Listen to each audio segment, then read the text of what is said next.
It's legendary.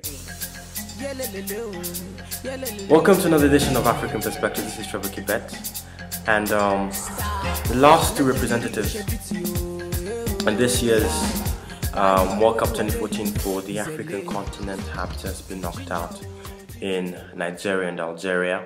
You had 5 African representatives being doing their thing in Brazil. However, the only 2 teams that are able to make it to the group stage in Algeria, Nigeria playing against France, against Germany. Some terrific tries, terrific effort, especially from the Algerian team against Germany, pushed them to the limit. But that's not what I want to talk about today. What I want to talk about rather is some of the wrangles that plagued some of the campaigns of most of the campaigns actually of the African teams. 4 out of the 5 African teams, this is with the exception of Algeria, were embroiled in one way or the other in wrangles with regard to how much they're being paid, the bonuses, and so forth and so forth. Now, that was quite concerning for me to see that African teams were embroiled in such sagas. And what I did really was now to research on how much some of the top players like Wayne Rooney or Cristiano Ronaldo, how much are they paid? How much are the federations paying them per match? What incentives do they have for their players in some of the top European and South American teams? So I looked at England. I took England as a case in point. And England, for winning the World Cup, they have an incentive. If they were to win the World Cup, they would win, I think, about 700,000. They would get £700,000 each for each player, but that's only if they win. Only if they win. But for each match, they paid £1,650 if they win, £1,000 if they draw, and £750 if they lose. And that was during the group stage. That was the amount of money they would get, and that is absolute peanuts for a player like Wayne Rooney, who's earning £300,000 per week. So what does that implicate? That implicates that a player like Wayne Rooney, he'll be playing for the badge. He won't be playing for the money. He has really enough money. He needs to be playing for that badge because he wants to represent his country. He wants the prestige of being the best player in the World Cup. The prestige is incentive enough, morale enough to push them. But some of the pictures that have come out, some of the stories that have come out from Brazil with regard to African teams have been concerning. Now, Cameroon almost boycotted the World Cup altogether, led by Samuel Eto'o, when they were en route from Yaoundé to Rio. They wanted to boycott it because apparently they weren't being paid enough, or they did not have enough bonuses.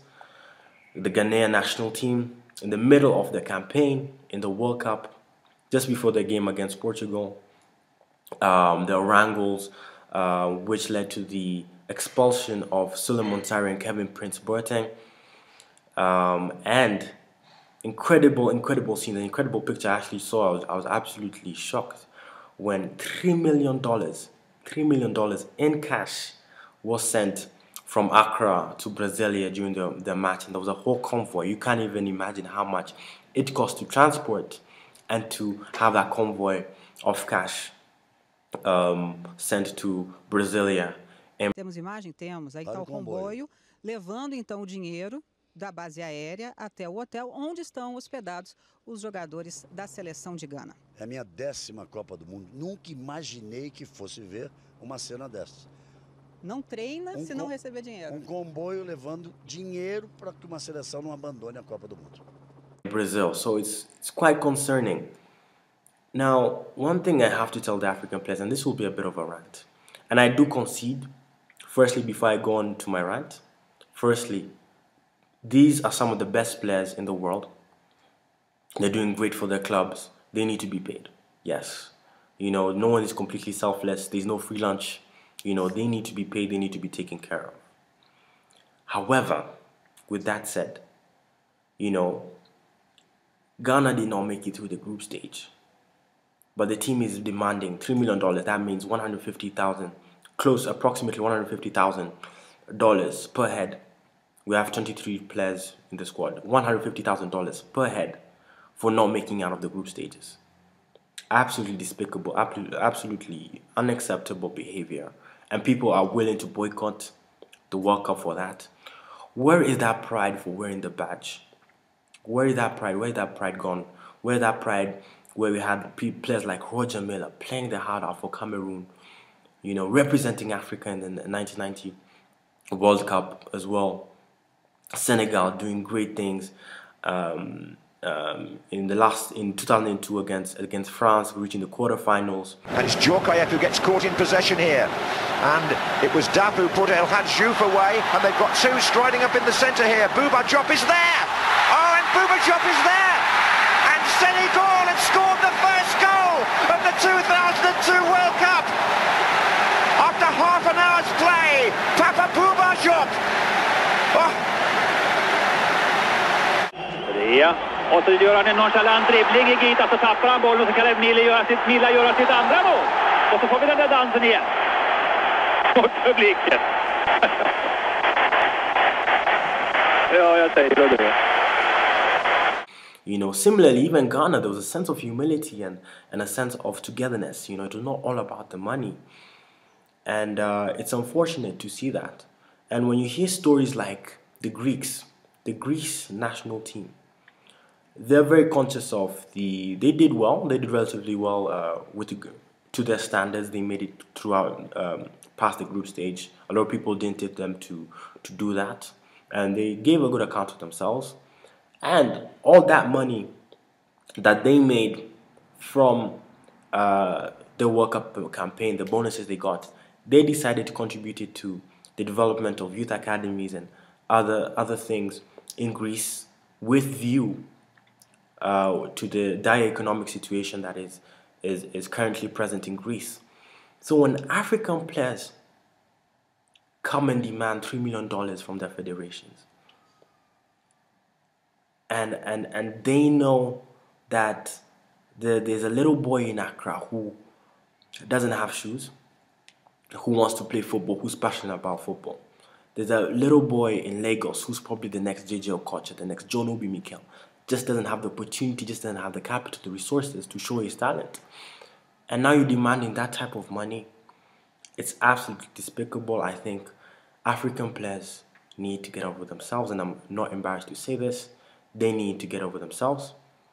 It has been relatively disappointing to see that their campaigns have been marred by this type of thing. And I don't understand that some African federations also have to bite the bullet as well and take the blame, because they lack professionalism in some cases, lack of organization, and lack of a certain breakdown of how much players are going to be paid. So obviously, it's just probably a politician who promised this amount of money, X amount of money, and he's not delivering. So we need a breakdown. I think even FIFA needs to have a maximum salary cap or minimum salary cap during the World Cup to avoid this type of situations. But now for an African player, I know sometimes I look from both sides, but again, for an African player to boycott, someone like Kevin Prince Boateng. I don't want to get personal here, but Kevin Prince Boateng, he decided to retire, in quotes, after the 2010 World Cup, and now he just come back out of the blues for the 2014 World Cup. He didn't even participate in the Africa Cup of Nations or the Africa World Cup qualifiers. He's there just to get the exposure. I'm telling you, he wouldn't have been. He's still playing for some second division English side. He played for Portsmouth previously before he went to AC Milan. If it wasn't for Ghana. Ghana gave him the platform to exhibit his talents. Now, we need African players who take the badge and represent the country, who really have passion for their countries, and I think that is the most important element that we need to nurture in our players. We need to nurture it in the African players. And this $3 million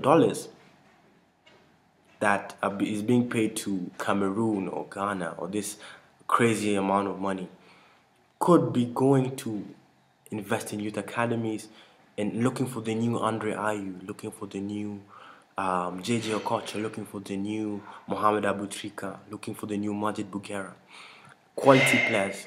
Just give them opportunity, give them the capital, and they'll do it. So we need to change our mentality. We need to change our outlook.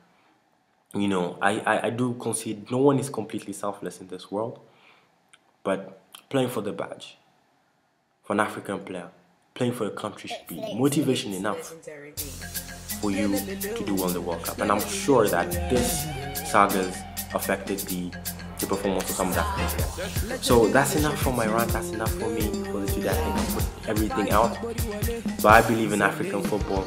I believe that it's going to change. I believe African players are going to become more professional, and African teams are going to become extremely competitive in the future with regard to representing the countries in the World Cup. Now, this has been African Perspective. Thank you for tuning in. This is Cherokee.